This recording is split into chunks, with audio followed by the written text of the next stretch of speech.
रोज रोज मुलांना काय खायला द्यायचं हे समजत नाही किंवा मुलं खायला खूपच त्रास देतात. तर तुमच्यासाठी मी असं हे होम रेमेडीजचं सॅरेलॅक बनवलेलं आहे आणि त्याचा व्हिडिओसुद्धा मी लॉंग छान असं डिस्क्रिप्शनमध्ये तुम्हाला लिंक देते.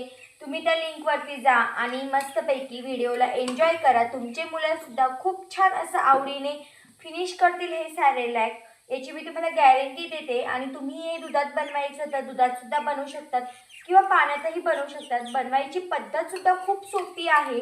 तुम्हाला मी बनवून दाखवते आता कशा पद्धतीने बनवायचं असतं ते. तर हे सॅरेलॅक आहे जे आपण बनवलेलं आहे घरी ते. तर त्यामध्ये मी साधारणतः 1 चम्मच भरून सॅरेलॅक घेत आहे. थोडं याचं खाऊन झालेलं आहे म्हणून मी थोडं कमीच घेणार आहे. आणि तुम्ही हे दूध किंवा पाणी कशाचाही वापर करून बनवू शकतात. मी इथे आता दूध टाकत आहे, तुम्ही पाण्याचाही वापर करून बनवू शकतात. फक्त दुधात थोडं टाकून घ्यायचं आहे आणि छान असं त्याला मिक्स करायचं आहे. तुम्हाला तुमच्या मुलांना घट्ट पातळ कसं आवडतं त्याच्यावर डिपेंड करतं.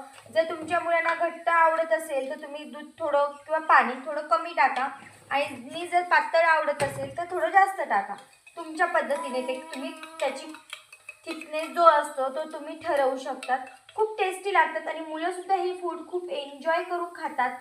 तर व्हिडिओ जर आवडला तर चॅनलला लाईक, शेअर आणि सबस्क्राईब करायला मात्र विसरू नका. Thank you so much.